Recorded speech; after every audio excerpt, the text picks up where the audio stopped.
നല്ല ആലോചനകൾ പരിശുദ്ധാത്മ നിറവിൽ നമുക്ക് കേൾക്കുവാനായിട്ട് ഇടയായി തീർന്നല്ലോ. എങ്കിലും നമ്മുടെ മുന്നിൽ ഒരു 10 മിനിറ്റോട് ഉള്ളത് കൊണ്ട് ഒരു മെസ്സേജിന്റെ ഒരു പ്രാരംഭ ഇൻട്രോഡക്ഷൻ മാത്രം സംസാരിച്ച് പ്രാർത്ഥിച്ച് നമുക്ക് ഒരുമിച്ച് ആരാധിച്ച് കടന്നു പോകുവാൻ വിവരങ്ങളിലേക്ക് ശ്രമപ്പെടുന്നു.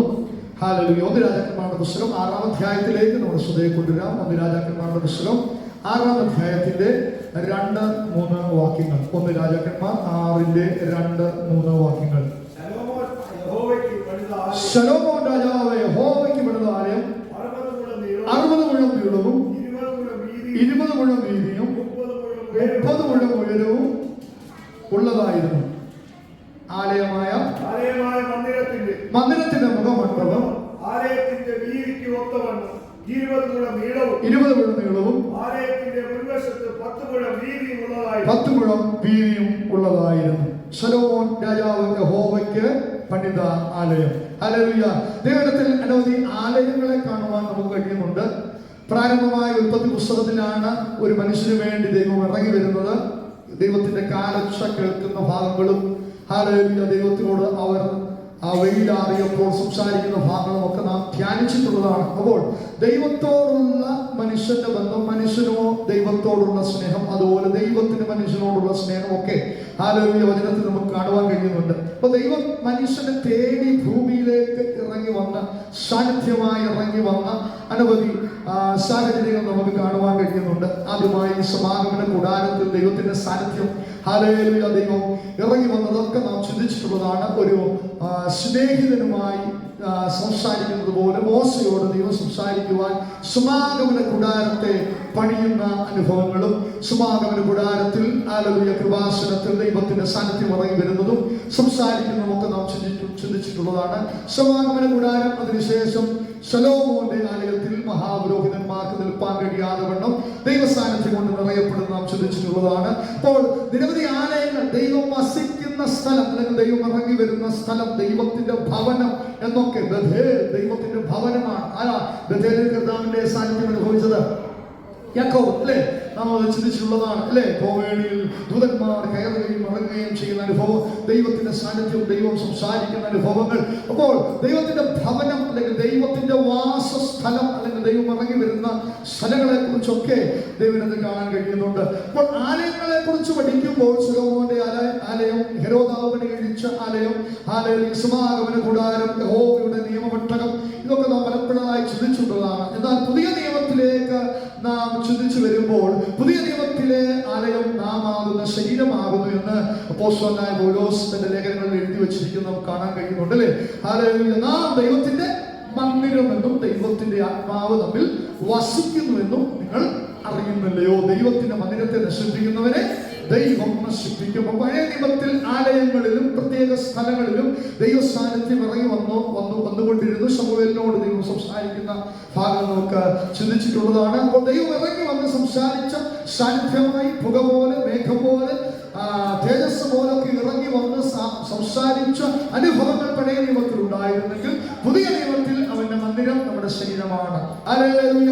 നാം ഒരു സ്ഥലത്ത് ആരാധനയ്ക്കായി കടന്നു വരുന്നു എന്നതിനേക്കാൾ ഉപരി ഈ ഹോളിന് പ്രത്യേകിച്ച് പ്രാധാന്യമൊന്നുമില്ല. പക്ഷെ നമ്മൾ ഒരുമിച്ച് കടന്ന് ദൈവത്തെ ആരാധിക്കുമ്പോൾ ഒരുമിച്ചുള്ള കൂട്ടായ്മയിൽ ദൈവത്തിന്റെ സാന്നിധ്യം ഇറങ്ങി വരും. അതിലുപരിയായി നമ്മുടെ ശരീരമാണ് ദൈവത്തിന്റെ മന്ദിരം, ദൈവത്തിന്റെ ആത്മാവ് നമ്മിൽ വസിക്കുന്നു. ശലോമോന്റെ ആലയത്തെ കുറിച്ചുള്ള 1-2 ചിന്തകൾ പുതിയ നിയമവുമായി ഒന്ന് താരതമ്യപ്പെടുത്തി പഠിച്ച് പരിശുദ്ധാത്മാവിൽ ആരാധിക്കുവാനാണ് ഞാൻ കർത്തൃനാമത്തിൽ ശരണപ്പെടുന്നത്. 1-2 വാക്യങ്ങളിലേക്ക് നമ്മുടെ ശ്രദ്ധേയത്തിരിക്കാം. ശലോമോന്റെ ആലയം ദൈവത്തിന്റെ ഭവനമായി, ദൈവത്തിന്റെ വാസസ്ഥലമായിട്ടൊക്കെ നമുക്ക് മനസ്സിലാക്കാൻ കഴിയും. ഈ സ്ഥലത്ത് കഴിക്കുന്ന പ്രാർത്ഥനയ്ക്ക് നിന്റെ കണ്ണ് കണ്ടുകൊണ്ടിരിക്കണം, നിന്റെ ചെവി കേട്ടുകൊണ്ടിരിക്കണം എന്നൊക്കെ ഹല്ലേലൂയ ശലോമോൻ പ്രാർത്ഥിക്കുന്നത് നമുക്ക് കാണാൻ കഴിയുന്നുണ്ട്. ദൈവസാന്നിധ്യം ഇറങ്ങി വന്ന് ഹല്ലേലൂയ പുരോഹിതന്മാർക്ക് 120 പുരോഹിതന്മാർക്ക് നിൽപ്പാൻ കഴിയാതെ മേഘം കൊണ്ട് ദൈവസാന്നിധ്യം നിറയുന്നതൊക്കെ നാം ചിന്തിച്ചിട്ടുള്ളതാണ്. ഹല്ലേലൂയ. എന്നാൽ ശലോമോന്റെ ആലയം പണിയുവാൻ ശലോമോനല്ല തീരുമാനമെടുക്കുന്നത്. ദൈവത്തിന് ഒരു ആലയം പണിയണമെന്ന് തീരുമാനിക്കുന്നത് ദാവീദാണ്. ദാവീദിനെ കൊണ്ടല്ല ദൈവം ആലയം പണിയിപ്പിക്കുന്നത്. ദാവീദിനുള്ള കാര്യങ്ങളൊക്കെ ക്രമീകരിച്ചതിന് ശേഷം ശലോമോനാണ് ആലയം ആലയം പണിയുന്നത് എന്ന് നമുക്ക് മനസ്സിലാക്കാൻ കഴിയും. ഇപ്പോൾ നാം വായിച്ച വേദഭാഗത്തിൽ ആലയത്തിന്റെ വലിപ്പത്തെ കുറിച്ചാണ് എഴുതിയിരിക്കുന്നത്. ജസ്റ്റ് ഒന്ന് മനസ്സിലാക്കാൻ വേണ്ടി നാം വായിച്ചതേ ഉള്ളൂ. യഹോവയ്ക്ക് പണിത ആലയം 60 മുഴം നീളം, 20 മുഴം വീതി, 30 മുഴം ഉയരമുള്ളതായിരുന്നു എന്നൊക്കെ അവിടെ എഴുതിയിട്ടുണ്ട്. 7ാം വാക്യത്തിലേക്ക് വരുമ്പോൾ അവിടെ ഒരു പദം എഴുതിയിരിക്കുന്നു, വെട്ടുകുഴിയിൽ നിന്ന് വെച്ചു തന്നെ കുറവ് തീർത്ത കല്ലുകൊണ്ട് ആലയം പണിതതിനാൽ അത് പണിയുന്ന സമയത്ത് നമ്മുടെ നാട്ടിലൊക്കെ നമ്മുടെ ബിൽഡിംഗ് പണിയുന്നത് പോലെ ശബ്ദവും ബഹളവും ഒന്നും അവിടെ ഇല്ലായിരുന്നു, അല്ലേ? ഹല്ലേലൂയ. അവിടെ ചുറ്റികയുടെ ശബ്ദവും മഴുവിന്റെ ശബ്ദവും ഒന്നുമില്ല. അതുകൊണ്ട് അത് പണിയുന്ന സമയത്ത് ചുറ്റിക, മഴു മുതലായ യാതൊരു ഇരുമ്പായുധത്തിന്റെയും ഒച്ച ആലയത്തിൽ കേൾക്കാത്ത രീതിയിൽ വെട്ടുകുഴിയിൽ വെച്ച് തന്നെ കുറവ് തീർത്ത കല്ല് കൊണ്ടുവന്നാണ് ആലയം പണിതത്. ഹല്ലേലൂയ. ഇതൊരു ആത്മീക മർമ്മമാണ്. ഹല്ലേലൂയ. ഈ ആലയത്തിലേക്ക് നാം ആരാധിക്കാൻ വരുമ്പോൾ, ആരാധനയ്ക്കായി ഒരു മനുഷ്യൻ പുറപ്പെടുന്നതിന് മുമ്പ്, ഹല്ലേലൂയ, ആരാധന ദൈവത്തിന് കൊടുക്കുന്നതിന് മുമ്പ്, ഹല്ലേലൂയ, കുറവ് തീർത്തിട്ട് വേണം ആരാധനയ്ക്ക് കടന്നു വരുവാനുള്ളൊരു മർമ്മം അവിടെ നമുക്ക് കാണാൻ കഴിയും. വെട്ടുകുഴിയിൽ വെച്ച് കുറവ് തീർത്ത കല്ലുകൊണ്ട് ആരാധനാലയം പണിതതുപോലെ, ഹല്ലേലൂയ, നമ്മുടെ ജീവിതത്തിലേക്ക് ഒന്ന് തിരിഞ്ഞു നോക്കുമ്പോൾ പാപത്തിന്റെ ചെളിക്കുഴിയിൽ കിടന്ന നമ്മെ, ഹല്ലേലൂയ, കുറവ് തീർത്താണ് ഈ ശുശ്രൂഷയിലേക്ക് ദൈവം നമ്മെ കൊണ്ടുവന്നത്. അത് വിശ്വസിക്കുന്നവർ ദൈവത്തെ ഒന്ന് ശ്രദ്ധിച്ചാലേ.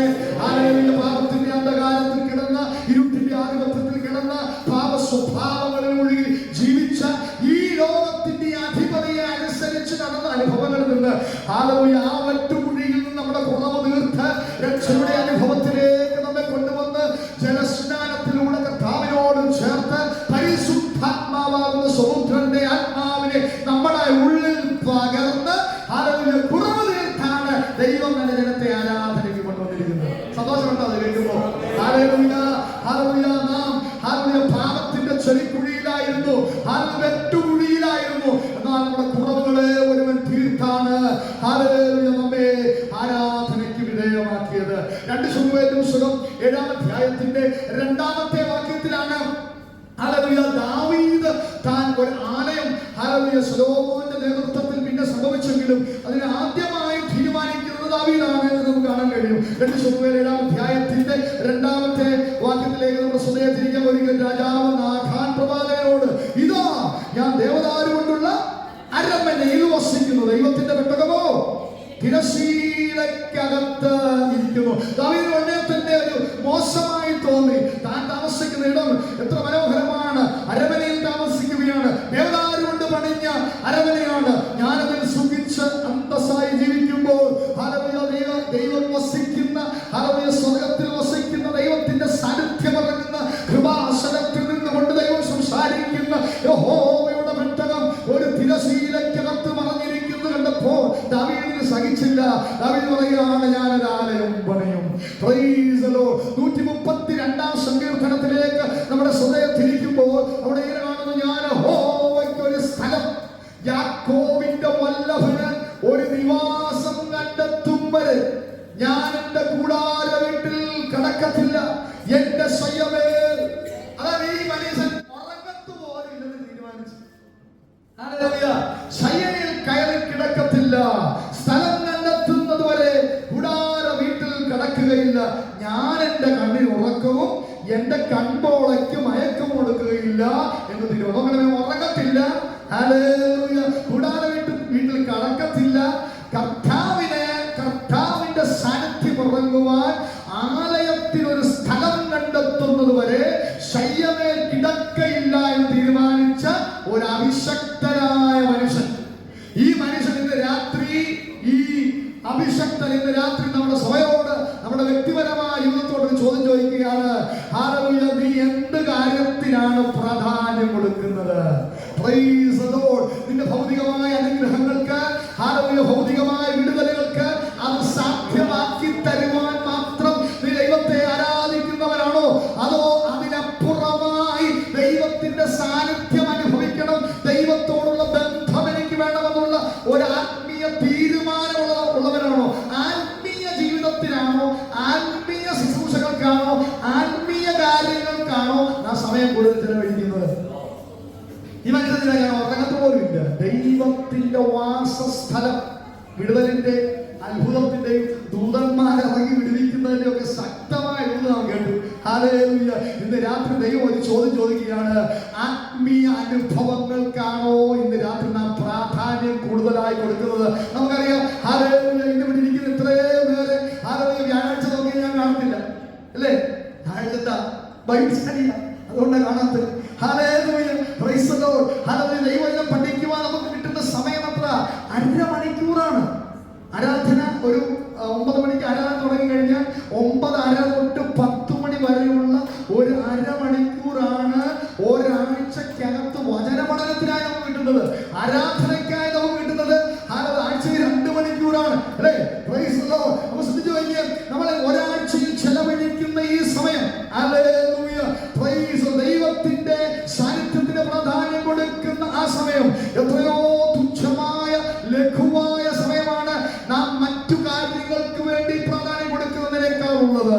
Price the Lord. ഇവിടെ ഒരു മനുഷ്യൻ തീരുമാനിക്കുകയാണ്, സാന്നിധ്യത്തിന് ഞാൻ പ്രാധാന്യം. ഒരു രാജാവാണ് നോക്കണം. കഴിഞ്ഞ ദിവസം ആരോ പറഞ്ഞു, അല്ലെ, രാജാവ് വെറുതെ ഇരിക്കുന്ന ഒരു മനുഷ്യനല്ല, എന്തെല്ലാം കാര്യങ്ങളുണ്ട്. രാജഭരണം നോക്കണം, അല്ലെ, കാര്യങ്ങൾ നോക്കണം. ഒരു പട്ടണത്തിന്റെ മുഴുവൻ കാര്യങ്ങൾ, അതാ നമ്മളന്ന് കേട്ടല്ലോ, ഒരു പട്ടണത്തിന്റെ മുഴുവൻ കാര്യങ്ങൾ നോക്കേണ്ട രാജാവാണെങ്കിലും രാവിലെയും ഉച്ചയ്ക്കും വൈകിട്ടും സങ്കടം ബോധിപ്പിച്ച് കരയുവാൻ, പ്രാർത്ഥനയ്ക്ക് സമയമെടുക്കുവാൻ ഹല്ലേലൂയ താൻ ബന്ധപ്പെട്ടിരുന്ന് കാണാൻ കഴിയുന്നുണ്ട്. അതുകൊണ്ട് നമ്മുടെ ഭൗതിക ജീവിതമല്ല നമ്മുടെ ആരാധനയുടെ മാനദണ്ഡം, നമ്മുടെ വിടുതലുകളല്ല ആരാധനയുടെ മാനദണ്ഡം. അതിനപ്പുറമായി ദൈവത്തിന് നാം സമയം കൊടുക്കുന്നവരായി തീരണം. ദൈവിക വിഷയങ്ങൾക്ക് മുൻതൂക്കം കൊടുക്കുന്നവരായി തീരണം. അങ്ങനെ നീ മുൻതൂക്കം കൊടുത്താൽ ഒരു നാളിലും നീ പരാജയപ്പെടത്തില്ല.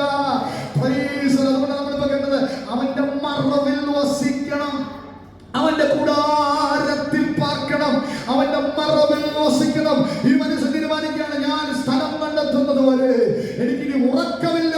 അങ്ങനെ തീരുമാനിക്കാമോ? ബൈബിൾ സ്റ്റഡിക്ക് എനിക്കിനി ഉറക്കമില്ല തീരുമാനിക്കാമോ? Price the Lord. ദൈവത്തെ ആരാധനയ്ക്ക് വേണ്ടി ഞാൻ സമയം വേർതിരിക്കുമെന്ന് തീരുമാനിക്കാമോ? അങ്ങനെ നിശ്ചയമായി ദൈവം നിങ്ങളെ അനുഗ്രഹിക്കുവാനിടയായിത്തീരും. ഈ ശ്രദ്ധിക്കുക, സമയം വേർതിരിക്കുവാൻ രാജാവ് തയ്യാറായിരുന്നു. സമയം വേർതിരിക്കുവാൻ, അല്ലേ? ഹല്ലേലൂയ. ഉറങ്ങാതെ വാസസ്ഥലത്തിന് വേണ്ടി ദൈവം ഹല്ലേലൂയ ഒരു പർട്ടിക്കുലർ സ്ഥലത്ത് ഇറങ്ങി വരണമെന്ന് ആഗ്രഹിച്ച്, താൻ ചെന്ന് നിൽക്കുമ്പോൾ ആ സാന്നിധ്യം അനുഭവിക്കണമെന്ന് ആഗ്രഹിച്ച്, അത് എത്രയും ശ്രേഷ്ഠകരമായ രീതിയിൽ പണിയണമെന്ന് ആഗ്രഹിച്ച് തീരുമാനമെടുക്കാൻ സമയത്തെ വേർതിരിക്കുന്ന ആ മനുഷ്യൻ. രണ്ടാമത് സമയത്തെ മാത്രമല്ല, അദ്ദേഹം പണത്തെയും കൂടെ വേർതിരിച്ചു, സ്വത്തിനെയും കൂടെ വേർതിരിച്ചു. Hallelujah, praise the Lord. ദൈവത്തിന് കൊടുക്കുക എന്നുള്ള സബ്ജക്ട് എനിക്ക് തോന്നുന്നു ഈ 3 വർഷത്തിനിടയിൽ ഞാൻ ഒരു വർഷം പോലെ പ്രസംഗിച്ചിട്ടുണ്ടോ എന്ന് എനിക്ക് തോന്നുന്നില്ല. ഇടയ്ക്ക് കാണുമെല്ലാം പറഞ്ഞു പോയിട്ടുള്ളതിനായി. ഹല്ലേലൂയ. എന്നാൽ നോക്കുക, ഈ മനുഷ്യൻ പ്രാർത്ഥനയ്ക്ക് വേണ്ടി സമയം വേർതിരിക്കുക മാത്രമല്ല കൊടുക്കാനും തയ്യാറായിരുന്നു. 1 ദിനവൃത്താന്തം പഠിക്കുമ്പോൾ 29-ന്റെ 2-3 വാക്യങ്ങളിലേക്ക് നമ്മുടെ ശ്രദ്ധയെ കൊണ്ടുവരാം. 1 ദിനവൃത്താന്തം 29-ന്റെ 2-3. എന്നാൽ ഞാൻ എന്റെ സർവബലത്തോടും കൂടെ എന്റെ ദൈവത്തിന്റെ ആലയത്തിന് വേണ്ടി പൊന്നുകൊണ്ടുള്ളവയ്ക്ക് പൊന്നും, വെള്ളി കൊണ്ടുള്ളവയ്ക്ക് വെള്ളിയും, താമ്രം കൊണ്ടുള്ളവയ്ക്ക് താമ്രവും, ഇരുമ്പ് കൊണ്ടുള്ളവയ്ക്ക് ഇരുമ്പും, മരം കൊണ്ടുള്ളവയ്ക്ക് മരവും,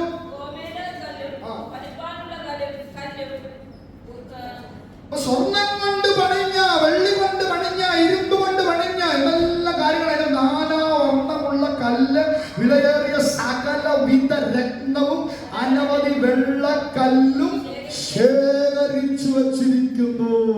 ഇത് തന്റെ മകനായ ശലോമോന് വേണ്ടിയല്ല, തന്റെ കുടുംബത്തിന് വേണ്ടിയല്ല. ഹല്ലേലൂയ. ദൈവ സാന്നിധ്യം ഭാവിയിൽ ഇറങ്ങുവാൻ ഒരു സ്ഥലം കണ്ടെത്തി, അവിടെ സാന്നിധ്യം ഇറങ്ങുന്ന തേജോമയനായ ദൈവത്തിന്റെ സാന്നിധ്യം ഇറങ്ങുവാൻ അത്രയ്ക്കും പ്രാധാന്യമുള്ള ഒരാലയം പണിയേണ്ടതിന് സകല രത്നങ്ങളെയും ശേഖരിച്ച്, സകല സ്വർണ്ണങ്ങളെയും ശേഖരിച്ച്, സകലവും അവൻ ശേഖരിച്ചു വച്ചിരുന്നു എന്ന് എഴുതുന്നു. 3-ാമത്തെ വാക്യമോ, എനിക്കുള്ള പക്ഷം നിമിത്തം ഇത് കൂടാതെ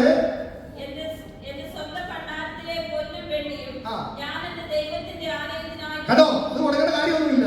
സ്വന്തം ഭണ്ഡാരത്തിൽ നിന്ന്, അല്ലെ എന്റെ ബാങ്ക് ബാലൻസിൽ കൂടെ എടുത്ത്. ഹല്ലേലൂയ. അപ്പൊ നമ്മളെക്കാളൊക്കെ എത്ര ശ്രേഷ്ഠനായ ഒരു മനുഷ്യനാണ് നോക്കി. ഹല്ലേലൂയ. ആലയത്തിനൊരു ഫണ്ടുണ്ടായിരുന്നു, ആലയത്തിനൊരു ഭണ്ഡാരം ഉണ്ടായിരുന്നു.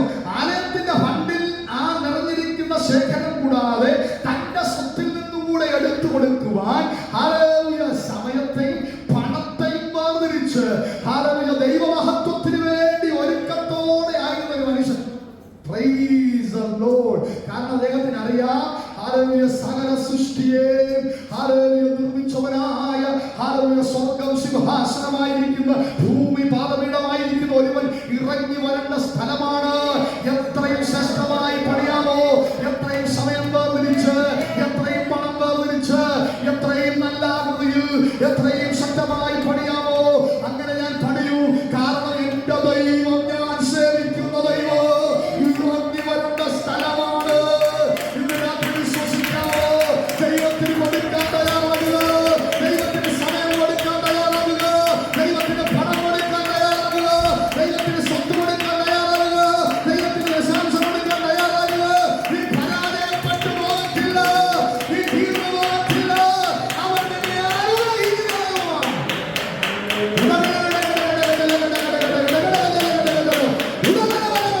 ദൈവത്തിന്റെ അനുഗ്രഹത്താൽ സമ്പത്തുണ്ടാകുന്നത് ദൈവത്തിന്റെ വചനം പഠിപ്പിക്കുന്നത് ഇന്ന് രാത്രി വിശ്വസിച്ചു. നീ ദൈവത്തിൽ കൊടുത്താൽ ആർത്തിക്കുരുക്കി കവിയുന്നതല്ലത്. നിനക്ക് മടക്കി നൽകുന്ന ഒരു ദൈവമുണ്ട്. ആയത്തിലേക്ക്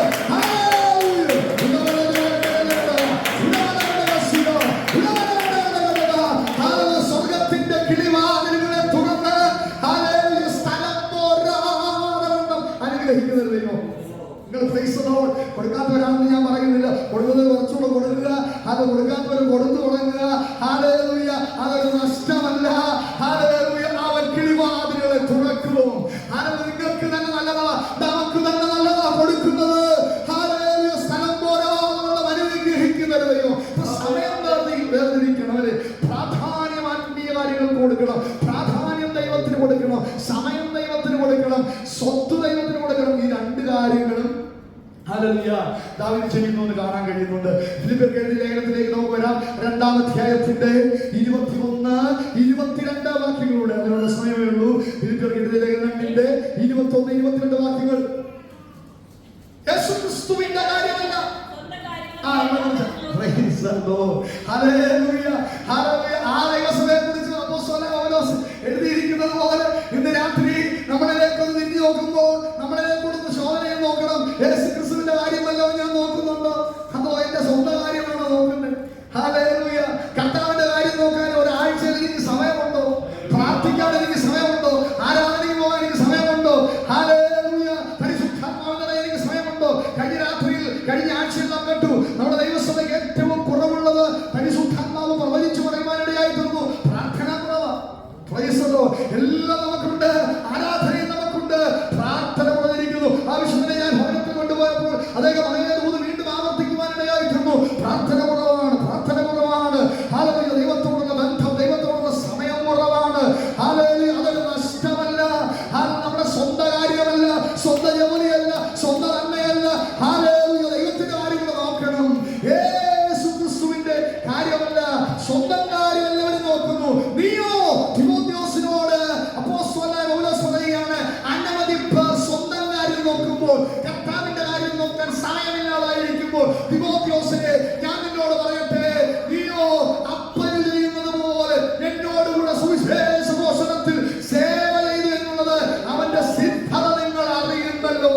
ഹല്ലേലൂയ. ദൈവത്തിന് വേണ്ടി അധ്വാനിക്കുവാൻ, ദൈവത്തിന് വേണ്ടി സമയം വേദനിപ്പാൻ, ഹല്ലേലൂയ, സുവിശേഷം അറിയിക്കുവാൻ, സ്വന്തം കാര്യം നോക്കാതെ, സ്വന്തം സമയം നോക്കാതെ, ഹല്ലേലൂയ, പ്രാർത്ഥനയിലും സുവിശേഷ ഘോഷണത്തിലും ഉറ്റിരുന്ന തിമോഥെയോസിനെ പോലെ ഇന്ന് രാത്രി ദൈവസഭയാകണമെന്ന് പരിശുദ്ധാത്മാവ് ആഗ്രഹിക്കുന്നു.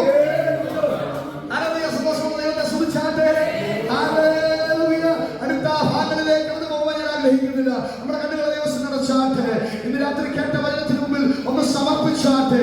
ഹല്ലേലൂയ. വളരെ ശക്തമായ ഒരു ആത്മീയ ദൂതന്റെ രാത്രി നാം കേൾക്കുവാനിടയായി തീർന്നു. ദൂതന്മാരെ കൊണ്ട് നമ്മെ വിടുവിക്കുന്ന ഒരു ദൈവമാണ്. ഹല്ലേലൂയ. Praise the Lord. തീച്ചൂളയിൽ ഇറങ്ങി വരുന്നവൻ, സിംഹത്തിന്റെ മടയിൽ ഇറങ്ങി വരുന്നവൻ, സിംഹത്തിന്റെ വായ അടച്ചു കളയുന്നവൻ, ഹല്ലേലൂയ, ഛേദിക്കപ്പെട്ട തകർക്കപ്പെട്ട കപ്പലിന്റെ നടുവിൽ, ഹല്ലേലൂയ, എല്ലാവരും ഭയപ്പെട്ടിരിക്കുമ്പോൾ ഞാൻ സേവിച്ചു നിൽക്കുന്ന ദൈവം എന്ന് പറഞ്ഞ് ദൂതനെ അയച്ച് സംസാരിച്ചു. കേട്ടു. ഇന്ന് രാത്രി ഒരു ചോദ്യം പരിശുദ്ധാത്മാവോട് ഇടുകയാണ്. ദാവീദിനെ പോലെ സമയത്തെ വേർതിരിക്കാറുണ്ടോ? സമയത്തെ വേർതിരിക്കാറുണ്ടോ? സ്വത്തിനെ വേർതിരിക്കാറുണ്ടോ? ഹല്ലേലൂയ. ദൈവത്തിന്റെ കാര്യം നോക്കാൻ സമയമെടുക്കാറുണ്ടോ? ഹല്ലേലൂയ. നീ പരാജയപ്പെട്ടു പോകത്തില്ല. ഹല്ലേലൂയ. നിന്റെ തലമുറകൾ അനുഗ്രഹിക്കപ്പെടും, നിന്റെ സഭ അനുഗ്രഹിക്കപ്പെടും, നിന്റെ കുടുംബം അനുഗ്രഹിക്കപ്പെടും. ദൈവം സ്വർഗത്തിന്റെ കിടിവാതിലുകളെ തുറക്കും. പലതും അടഞ്ഞിരിക്കുന്നത് നമ്മുടെ കുറവ് കൊണ്ട്, പലതും അടഞ്ഞിരിക്കുന്നത് നമ്മുടെ ബലഹീനത കൊണ്ട്. എന്നാൽ ദൈവം സ്വർഗത്തിന്റെ കിടിവാതിലുകളെ തുറന്ന് സ്ഥലം പോലെ ആഗ്രഹിക്കുന്നു.